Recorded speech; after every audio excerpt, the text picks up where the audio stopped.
Hey, welcome to the channel, where I create bikepacking videos and review gear from an adventure cyclist's perspective. Magicshine recently sent me one of their waterproof 3000 lumen MJ-902S lights to test out. I've had a chance to test the 902S against my existing mountain bike light over the last month. In this video, I'll be providing a review and discuss what I like and what could be improved. Make sure to stick around till the end of the video for instructions on how to win your own Magicshine light, including some stickers, and your own SBA cap and shirt. The 902S retails online for $140 American or $180 Canadian. The light has two LEDs with a beam spread of 32 degrees. The light has both a flashing mode and a beam mode. It can also be powered by an e-bike.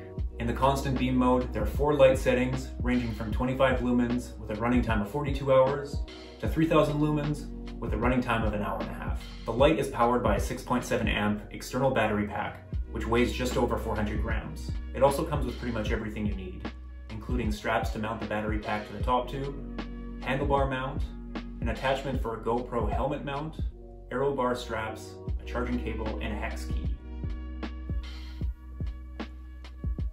Alright, I'm here at my local mountain bike trail. The sun is just setting. Let's go try out these new lights.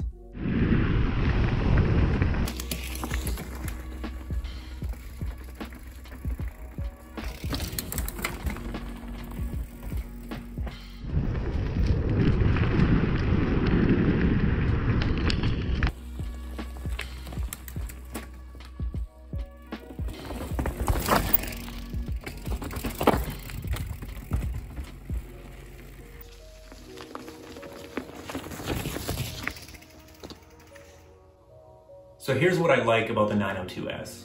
On the inaugural ride, I rode for exactly 1 hour with the light on max brightness. After the ride, the battery indicator was showing 3 dots, which means it had at least 70% left. In total, I got about 3.5 hours out of the battery pack with the light on max brightness, which is about twice the runtime listed.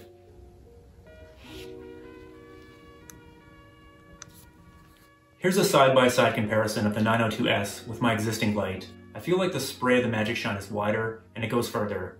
It's also more brightly and evenly spread. I also think that the USB out port is a nice touch. It's good to have in an emergency. In terms of pricing, I think that the 902S is competitively priced, as I paid $220 Canadian for my existing light, which has slightly less lumens. I also like that the battery bank has an indicator light, which is useful for riding on the trail and knowing how much power you have left. Here are some other noteworthy thoughts that I have about the lights and things that you should know before considering purchasing one. I'm not a huge aesthetic person, but if you like a clean look, you might not like how the battery bank looks when it attaches to the top tube. You'll likely have a lot of extra cord that will need to be tucked into the Velcro straps on the top tube. But at the same time, you'll need to leave some slack to be able to turn the bars effectively. In the end, it looks a bit awkward, but it works just fine. Between the 4 different modes and the brightness levels within them, there are 13 different choices, ranging from 25 to 3000 lumens.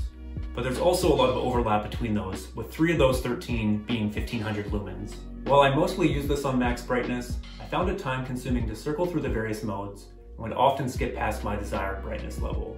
Perhaps something simpler is better. The light can also get very hot, hotter than anything else I've used.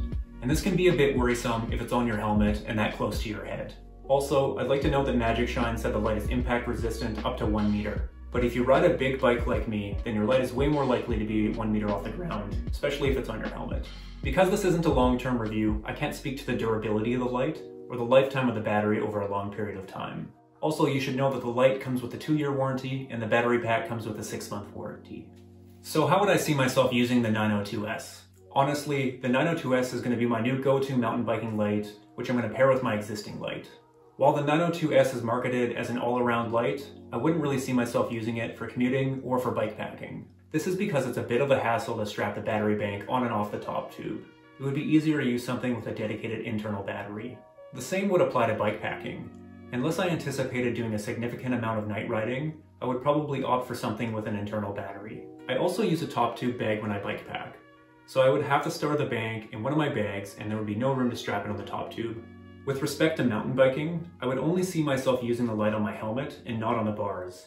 It provides a much better spray, and I find that the battery bank is easier to toss in my camelback than to strap on the top tube and having to deal with the wire. To summarize my experience with the 902S, I'd say that it far exceeded my expectations, I think it's good for mountain biking, but if you're looking something for commuting or bike packing, it might not be the light for you. I'd suggest something with an internal battery. If you are keen to purchase a Magicshine light, they've offered a 15% discount code if you use the code SIRBikesAlot15 when you check out. To support this review, Magicshine has generously offered to give away a 902S as part of a contest I'll run on Instagram. So head over there for details on how to enter. So that concludes my review, and I'll catch you in the next one.